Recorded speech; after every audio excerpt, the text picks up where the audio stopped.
بسم الله الرحمن الرحيم الحمد لله رب العالمين وصلى الله وسلم وبارك على نبينا محمد وعلى آله وصحبه أجمعين. Alhamdulillah, we are here in the beautiful state of Minnesota, the city of Minneapolis.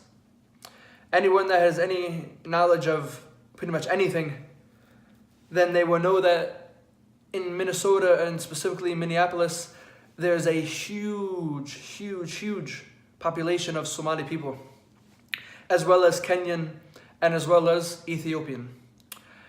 For the sake of this video, أيها الفضلاء, I want to أجمع بينهم. I want to combine between all of them as if they're the same people. I understand, and I don't want anybody to get offended. I understand minhum, they have different cultures and different languages, but generally, I'm saying they're the same people. For the sake of this video, I'm just going to say Somali people, but my meaning is all of them. I've been here now, walillah alhamd, تقريبا 3 months in Minnesota, and from the very beginning, you feel the presence and you see the presence of these beautiful people. To the point that in a regular city, if there's an ad, maybe on a newspaper, or you go to a store, there's a picture, of the person eating the food. It's something like this, billboards. It's maybe a white woman or of anything. Here, the people of Somali, even in advertisements, and that's a beautiful thing for the country, but it's even more beautiful thing for Islam, because this is da'wah. A kafir, a non-Muslim's driving down the street, he goes into a pharmacy, and there's a picture of, a Somali girl that's a pharmacist giving medicine to, this is da'wah. She has hijab on. This is da'wah. Alhamdulillah, it's good for the particular country. However, it's even more good for the religion of Allah Azza wa Jalla, that these people, everywhere you look, you're reminded of al-Islam. Because of the majority, because of the extreme population of the Somali and the Kenyan and the Ethiopian people. And ما أقربهم, and how noble and how kind and how generous are they. أقول لكم, I will tell you. From the moment وصرت في هذا مكان, from the second that I arrived in this place, these brothers, these Somali and these Ethiopian and these Kenyan brothers, يساعدوا إلى خيرات, they were rushing to help me with everything that I needed. I could go on for hours about the one particular brother that really helped me out the most in regards to getting me set up here. May Allah Azza wa Jalla reward him and his family and bless him with tremendous reward. These brothers, when I first came here, I had nowhere to stay. They were running around like madmen, trying to find me a place to stay. They could have been like, مشكلة عليك, that's your problem. As many people say, I got my own problems to worry about. They took all my problems as if it was their own problems. And they aided me and they helped me with everything that I asked. They found me a place to live. Don't worry about the rent. Here, even if you need some money, على عيني الرأس, as the Arab they say. This is not a Somali saying. على عيني الرأس, whatever you need. Whatever you need. There's a particular man, he owns a restaurant. This man, may Allah subhanahu wa ta'ala reward him. May Allah Azza wa Jal reward him. When he found out that there was a new brother in town, he actually was looking for me. I remember I was sleeping actually, and this individual, he is the mu'adhin of the masjid that is near my home. He gets in contact with somebody that I know, and the brother calls me. He says, listen, come to the restaurant. This brother, he has a restaurant. Come to it. He wants to meet you. I'm like, okay, khalas, I'll go there. The brother, as soon as he meets me, he says, do you have a job? I says, no, I don't have a job, but I'm looking. He says, until you find a job, I want you to come here every single day for breakfast, lunch, and dinner, وَلَا تَدْفَعْ شَيْءٍ, and you will not pay anything. لَيْسَ عَلَيْكَ حِسَاب. There is anything you want to eat, تفضل. It's for free. He said, even if you go 6 months without finding a job, I'm going to give you whatever you want from food. Are you serious? What type of people do this? Except for people that have taqwa. Except for people, أيها الإخوة والأخوات, people that believe in Allah subhanahu wa ta'ala and the last day. Except that people that are yearning for the thawab of Allah Azza wa Jal, for the reward of Allah subhanahu wa ta'ala. Another story, I go to the barber shop every single time this man refuses to take my money. Every time I go to get a haircut, this man refuses. He refuses to take my money. Rather, he tries to give me money. Go get yourself something. And at this point, I'm working and I have money saved up. Yani, alhamdulillah, I'm working and it's a much different situation. But these people are still giving and giving and giving. I don't know how many thousands of times brothers came up to me. Assalamu alaikum. Brother, where are you from? Are you Muslim? Do you need anything? Tafaddal ma'i. Take my number. Call me. Any number you have, call me. Any number you have. Any problem you have, call me. Yani, subhanallah. Subhanallah, these people. Let's speak about the virtue with the Quran Kareem. These people, when it comes to the book of Allah Azza wa Jal, I do not, perhaps Egyptian people, when it comes to reciting the Quran, I have not heard a more beautiful, a more relaxing, a more amazing recitation than I do when I hear some of these a'imma, some of these imams of these masajid, of these Somali men, and these, of course, like I said, Kenyan and Ethiopian men, when they recite the Quran.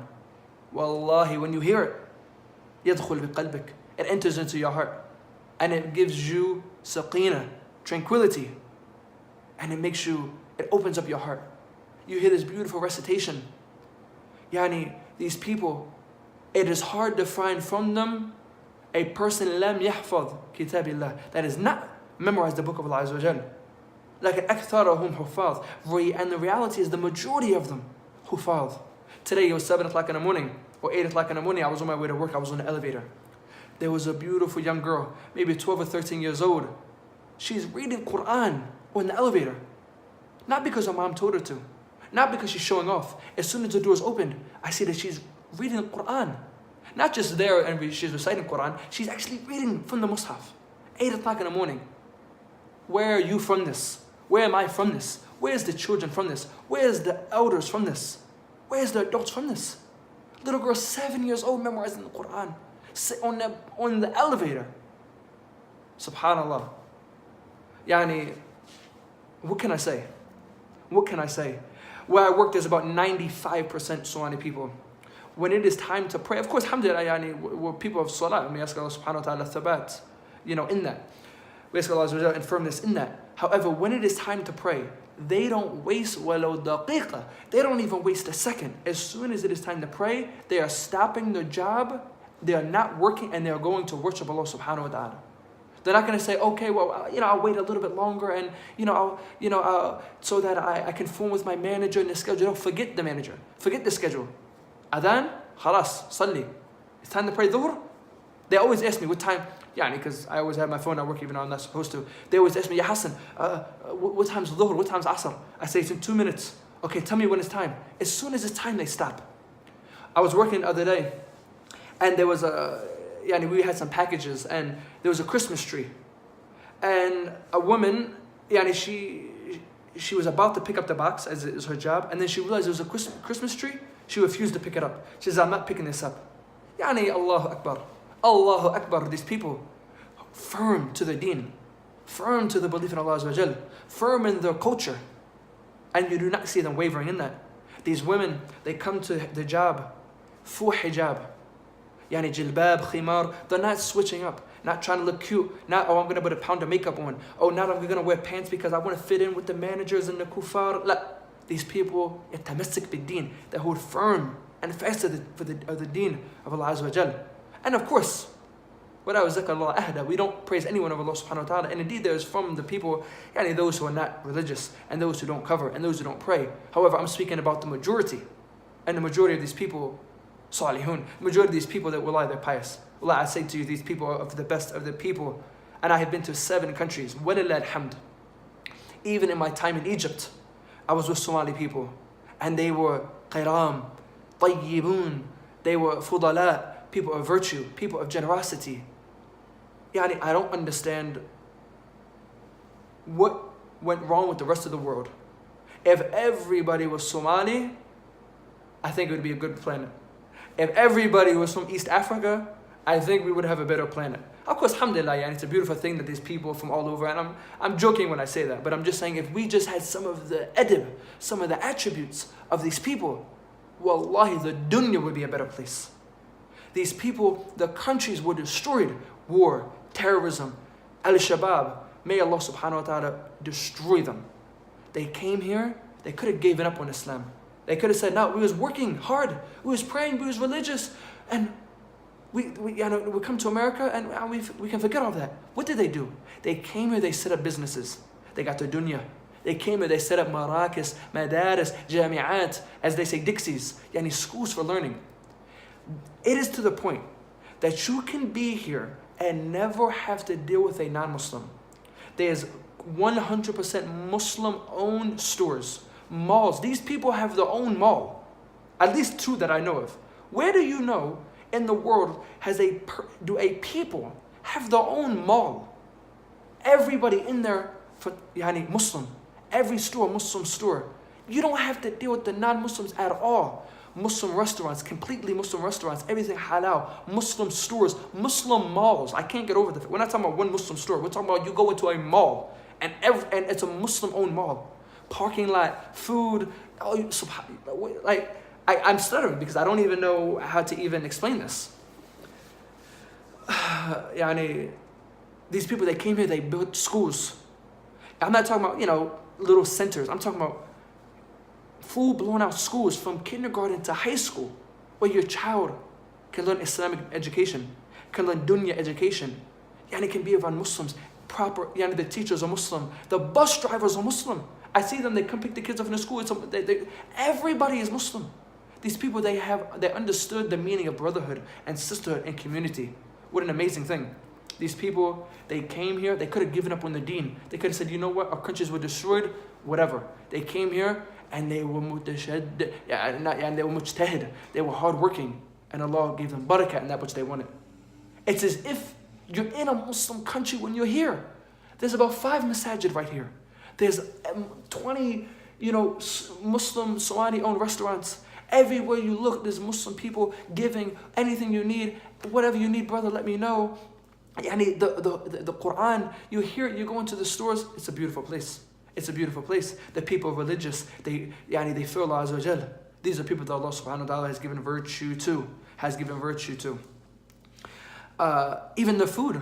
The food is beautiful. The food is amazing. Lalid. It's delicious. One funny story, I went to a Somali restaurant with some brothers for dinner. And we ordered the food and we're waiting. And the guy says, come with some bananas. And I looked at the guy like, why are we eating bananas? It's like 10 o'clock at night. He says, we eat bananas with everything. We eat bananas with everything. I'm like, okay, that's strange. Excuse me. Because, American people, we don't really eat bananas except maybe for breakfast. So, the guy comes with the bananas. What do? As an American, I peel the banana. I just start eating the banana. He says, what are you doing? I says, what are you talking about? He says, the bananas, you're supposed to chop them up and put them in a rice. I'm like, I don't, it's already weird enough that we're eating bananas 10 o'clock at night, let alone we're cutting up and putting them in a rice. I'm just saying it's a new culture, new people. It's amazing. They have not left their culture at all, and they have not left their deen. What an amazing people. And another thing on the last point that I really want to touch on is the fact that these people, they have ikhlaq, they have adab. If you go in any city, find a young man, see how he talks to the elders. Get a young girl, see how they talk to the elders. Maybe cursing them out. At the least, they're just going to say, what? Yes, no? At the least.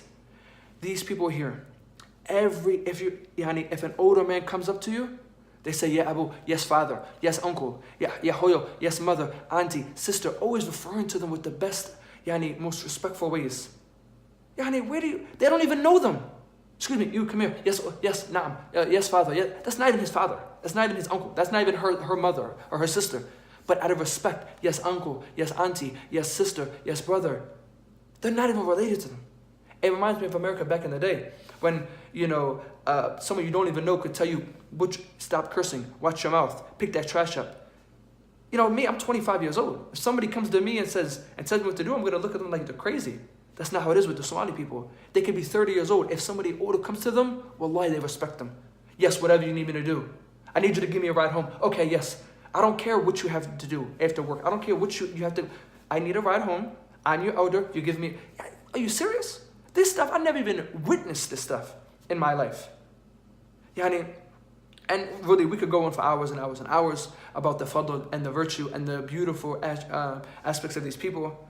Yani, these people, how beautiful they are inside and out, how giving, how noble, how the generosity, the mannerisms, the love for Islam, the love for khair. Even, this is the last point, every Friday, they have a youth program where different imams from different masajid, they come together, they gather they literally go outside and find youth. They go to the parks, well not now because it's freezing outside, but they go to the gyms, they go to the restaurants, they literally go out looking for the Somali youth and the Muslim youth.